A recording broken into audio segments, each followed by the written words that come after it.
I'm Logan Crawford, and right now on Spotlight, we're speaking with author Roger Douglas, who has written a wonderful, heartwarming Christmas tale with his book, Careful What You Wish For.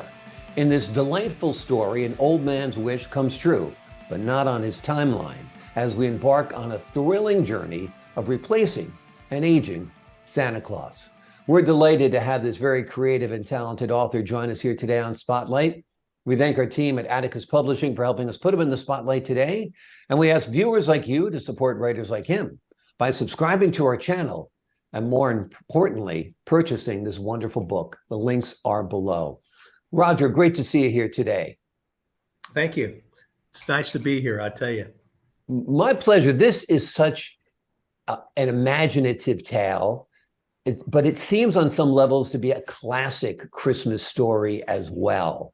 Is this something that's been brewing in your brain for decades, or tell me a little bit about the etymology of the book? Well, I tell you, I was decorating for Christmas like we always do.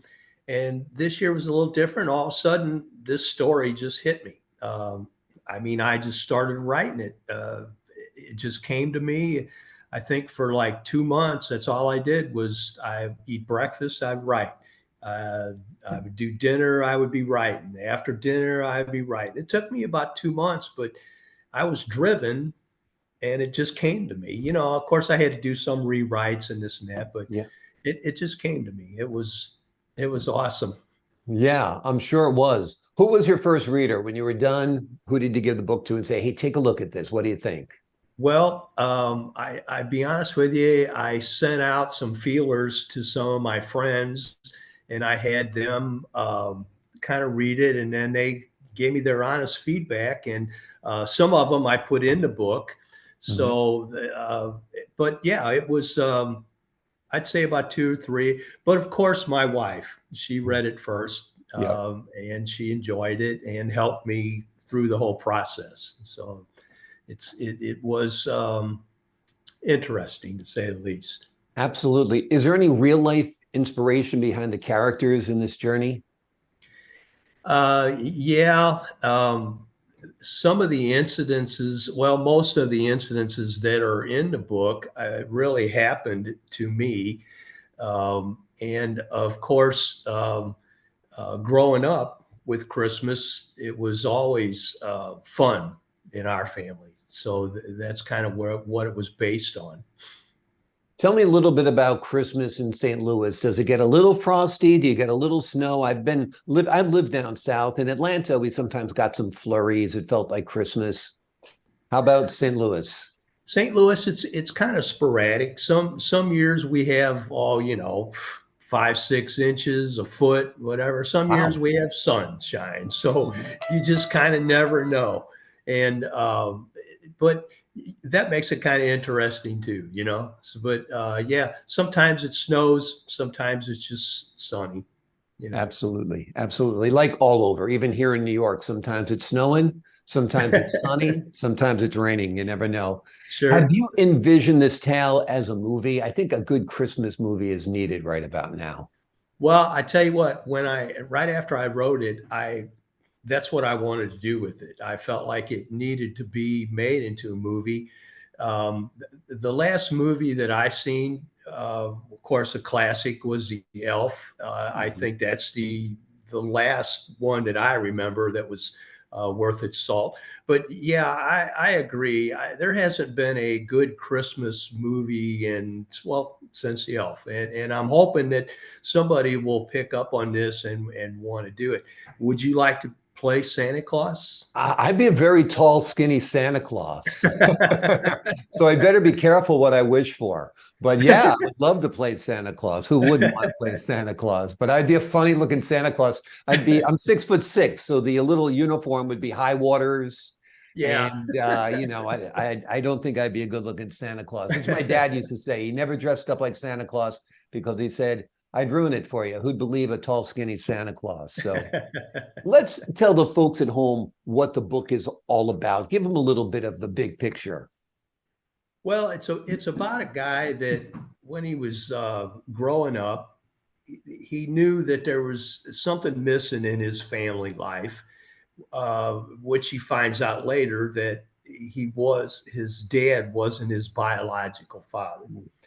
So as he's growing up, he feels the pain of not having someone to look up to and all that. So um, in the third grade, this little guy cries and cries and cries and wishes and wishes and wishes to be Santa Claus, thinking that that might cure all of his problems. Hmm. So he did this for like 2 years in a row, third, fourth grade, wishing that he could be Santa Claus wholeheartedly. Of course, like the book goes on, it happens, but not in his timeline. And that's where it all kind of comes into view of how um, an old guy not only helps save Christmas tradition, but also keeps things moving in Santa's village. Wonderful, wonderful. Like I said, it's got a classic feel about it. It feels kind of timeless, a story.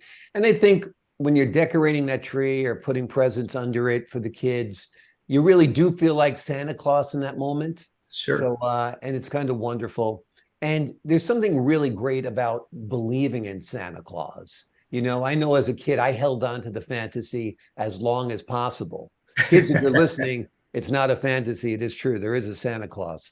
But it's that's kind of what makes those Christmases so magical. I mean, there's the religious aspect of it, of course, but for kids, it's the fun wonder of this guy coming down the chimney, and it's It's really, a really it's a great. it's a magical time for sure. You Yeah, know. absolutely. Tell me a little bit about your work with the St. Louis MG Club. Well, when I was younger, back in the '60s, I bought a 1964 Triumph. First time I ever bought a British car and didn't know a whole lot about them. Of course, they're all backwards from American cars. They have negative or positive grounds instead of negative, and so on and so forth. But I got involved in the MG club because I didn't know a whole lot about the cars, and so it's been a fun experience working on it. Keep it on the road. We do drives throughout the countryside on weekends. Uh, some of the guys even go out of town for weekends to go to all British car shows, so forth and so on. But it's a fun time, and we drive our cars. Sounds good. Sounds like a little gift you give yourself every now and then, which is nice as well. Now, I understand you're involved in some charity work also. Yeah, once a year, the MG Club has a canned good drive. And of course, the guy that brings the most canned goods gets a free breakfast. Okay. So when I was working, I did a lot of donations to United Way.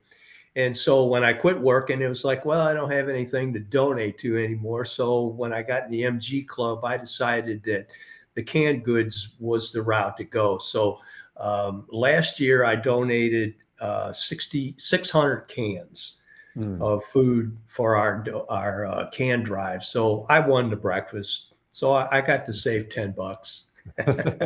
That sounds great. And you did a lot of great work for the community in the meantime by collecting those 600 cans, that's for sure. Just wanted to ask you before we leave you today, what message or emotion do you hope readers will take away from Careful What You Wish For during the Christmas season? But I thought about that question pretty much, and um, I think there's a lot of messages in the story. The first one is that you're never too old to succeed. Mhm. If you want to do something, I'm 74. If you want to do something, you can do it if you put your mind to it. And then there's the flip side of that where you might think you're too young to do something, but you're not. It's all in your mindset. So I think those are some of the messages that are in there. And also, um, if you're waiting for something, sometimes it doesn't go in your timeline, but it'll come to you sooner or later.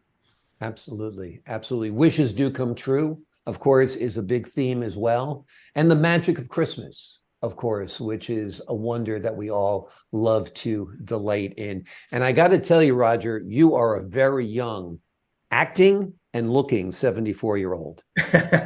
Well, I, thank you. I appreciate it. I would have guessed a decade younger at least. But you've done wonderful work here. And it goes to show you can create, you can do, you can contribute at any age. This book is called Careful What You Wish For. It's a delightful tale. An old man wishes, well, they come true, but not exactly the way he expected when he Sure. goes on to replace Santa Claus. Roger, thank you so much for joining us here today on Spotlight. Well, thank you too. I'm like I said, I was really excited to be here and to talk about this. Well, it's kind of like my dream come true. Wonderful. So, Well, I enjoyed talking to you as well. I love the book, so it was thrilling for me too. To the folks at home, I'm Logan Crawford, thanking you for your time, this time. Until next time on Spotlight.